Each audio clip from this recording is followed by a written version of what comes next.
देखिए ये 1/3x plus y plus 1/3x minus y बराबर 3/4 और 1/2 into 3x plus Y minus 1/2 गुणा 3x माइनस वाई बराबर -1। इस सवाल को कुछ बहुत विद्वान बच्चे जिनके पास एक विशेष ज्ञान होता है वो कैसे हल करते हैं, इसे उल्टा कर देते हैं, इसे उल्टा कर देते हैं, इसे उल्टा कर देते हैं, समीकरण बल आराम से बन जाती है।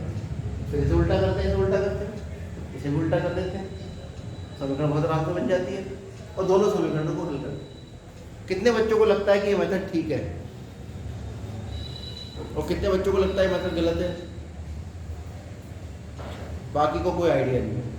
ठीक है, बैठ। ये जो अंश और हर में बदलाव है ये तभी हो सकता है जब दोनों तरफ एक एक पद हो। पहली बात, यानी इधर भी एक ही पद है लेकिन यहाँ पर तो दो पद है, और दो पद में भी ये तब हो सकता है जब दोनों का एलसीएम ले लिया जाए। एलसीएम अगर लोगे तो फिर दो पदों की गुणा हो जाएगी नीचे हर में, तो फिर कैंची गुणा करनी पड़ेगी। वहाँ समस्या ये आएगी एक्स वाई और वाई एक्स आपस में गुणा कर जाएंगे, एक्स की घात 2 के पद आ जाएंगे। तो इसको हल करने के लिए एक अलग से विशेष मेथड विकसित किया गया। क्या था वो मेथड कि 1/3x प्लस वाई को हम मान लेंगे t और 1/3x माइनस वाई को हम मान लेंगे। तो दी गई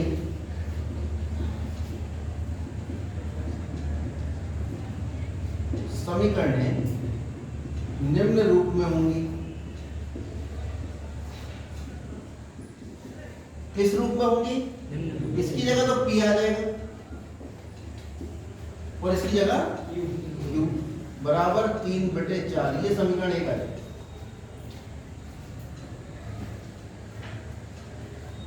राघवेंद्र जी को लैपटॉप निकाल के दिया कंप्यूटर में। और यहां ये 1/2 1/3x प्लस वाई है और ये 1/2 के साथ लिखा हुआ है।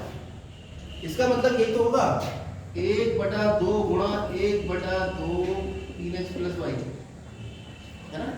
तो हम इसे 1/2 और 1/3x प्लस वाई को हम लिख लेंगे। कोई समस्या? और माइनस 1/2 अपनी जगह रहा। इसका मतलब यही होगा कि 1/2 की गुणा हो रही होगी 1/3x माइनस वाई से। 1/3x माइनस वाई को हम लिख देंगे u बराबर माइनस का 1/8। इसे थोड़ा सा संभाल के हल करेंगे। कैसे हल होगा? पूरी समीकरण को 2 से गुणा कर दीजिए। हाँ, मैंने भेज दिया कंप्यूटर रूम में। तो इसे 2 से गुणा कर लीजिए। जब इसे हम 2 से गुणा करेंगे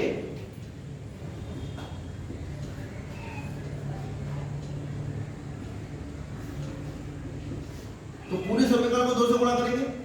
2 गुणा 1/2p 2 गुणा 1/2 q बराबर माइनस 1/8 को भी 2 से गुणा कर लो। 2 से ये 2 कट जाएगा, 2 से ये 2 कट जाएगा, ये आ गया p माइनस q बराबर माइनस का 1 कितना 2 चौक 8, तो 8 क्यों आएगा? कितना आएगा? माइनस का 1/4। अब हमारे पास 2 समीकरण आ गए, ये समीकरण 1 और ये समीकरण 2। इसे हम जिस चाहे उस मेथड से हल कर सकते हैं। चाहे हम इसे क्रॉस मल्टीप्लिकेशन से यानी वज्रगुणन से हल करें, चाहे विलोपन से हल करें, चाहे प्रतिस्थापन से हल करें, जब तक वो हमसे कहेगा नहीं कि इस विधि से हल करो। तो इसमें इसने कहा तो है नहीं कि किस विधि से हल करना है, तो हम इसे सीधे सीधे ऊपर नीचे रख के जोड़ देते हैं। कौन सी विधि कहलाती है? ये विलोपन। बहुत बढ़िया, इन्हें हम जोड़ लेंगे। जोड़ेंगे क्यों?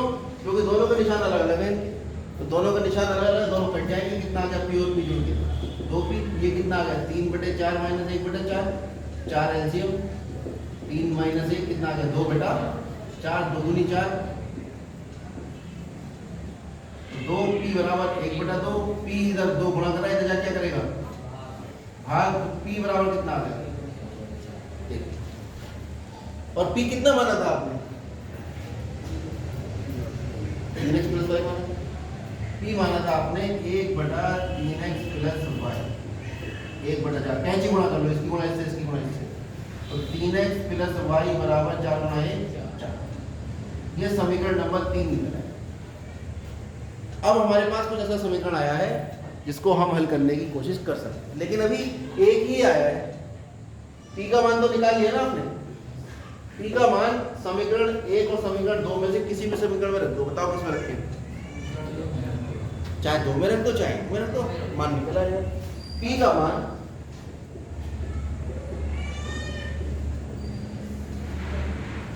समीकरण 1 में रखें,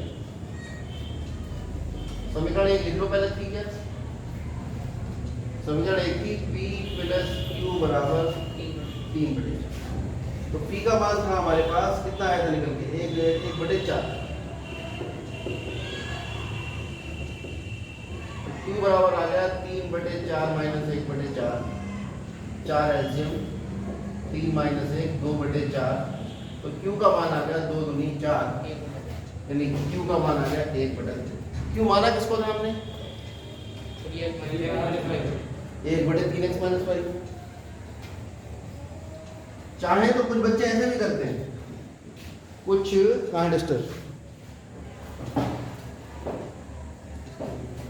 डस्टर क्या समझ लाते हैं,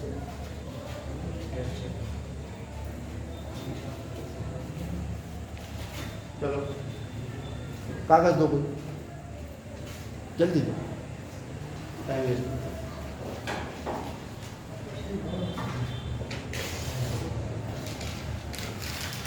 कुछ बच्चे ऐसा भी करते हैं कि इसको मिटा लेते हैं, P का मान निकाला, P का मान समीकरण 1 में रखा और Q का मान आ गया।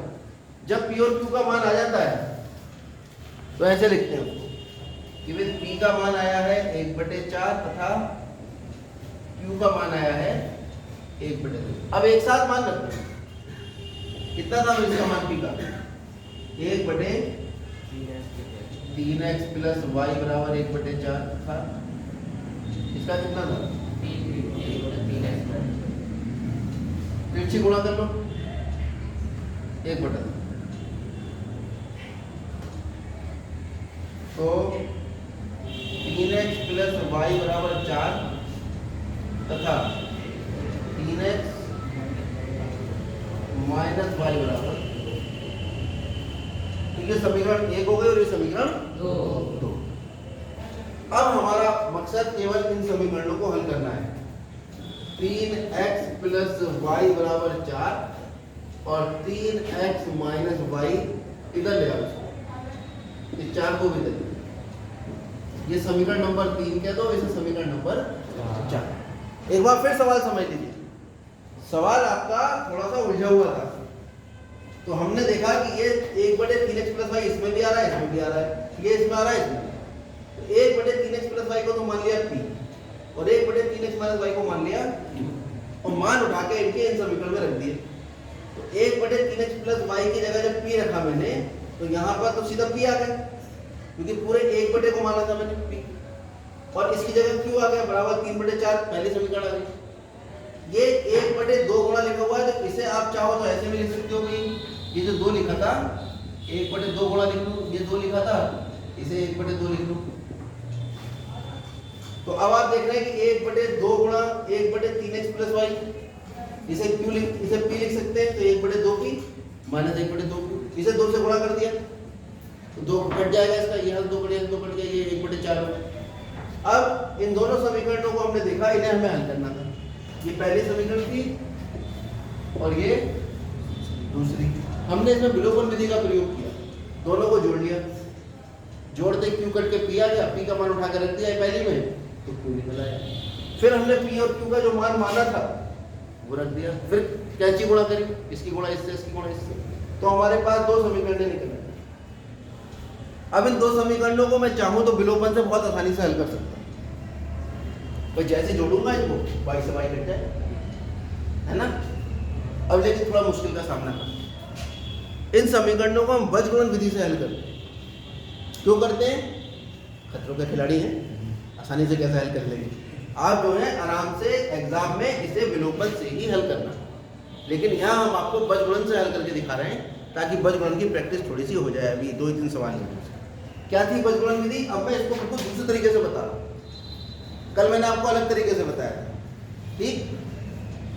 कल मैंने कुछ ऐसे बताया था कि भाई पहले इनके गुणांक लिख लो, 3 3 1 -1 -4 -2 और फिर एक बार और लिख दो 3 3 1 -1 -4 -2। पहले और आखिरी वाले को काट दो। ये तो कहा था इसके गुणांक 3 1 -4 3 1 -4 इसके 3 -1 एक बार फिर लिख दिया, पहले और आखिरी वाले को काट दिया। फिर लिखा हमने x बटे y बटे 1 बटा, फिर ये लिख दिया 1 -1 या ऐसे कर इसकी गुणा इससे 1 गुणा -2, फिर माइनस का निशान, इसकी गुणा इससे -1 गुणा -4, फिर इसकी गुणा इससे -4 गुणा 3 -2 गुणा 3। सर -3 है। एक मिनट को 4 गुणा सर 3 -3 है क्या? सर कर दिए हैं +3 है, क्या दिक्कत है? सर सही। इसकी गुणा इससे करेंगे, इसकी इससे, फिर इसकी गुणा इससे 3 गुणा -1 -3 गुणा 1 कितना आ गया भैया?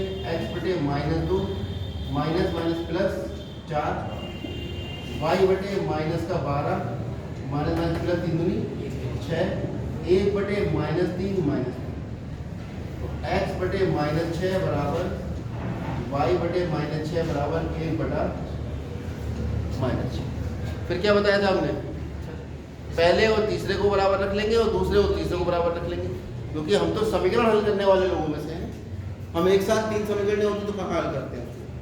तो x बटे -6 बराबर 1 बटे -6 तथा y बटे -6 बराबर माइनस से माइनस कट गया, 6 से 6 कट गया, x बराबर कितना आ गया?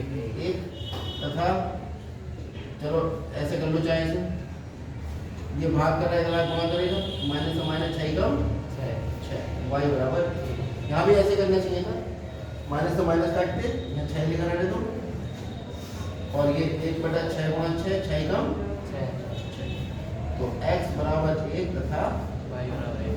ये आपका समीकरण होगा। कोई दिक्कत? आप तो आसान तरीके से करोगे। आप बजगुणन अगर ना लगाना चाहो तो सीधे लाइन खींच के यहाँ लिख देना, जोड़ने को जोड़ोगे तो y से y कट गया, 3 3 6 और ये दोनों इधर होंगे, चारों को 6 x का मान 1 आ गया, वो उठा के फिर से समीकरण रख दोगे, y का मान निकल आएगा। ठीक है, सर कर लीजिए। सर विलोपन विधि सर हैं? विलोपन विधि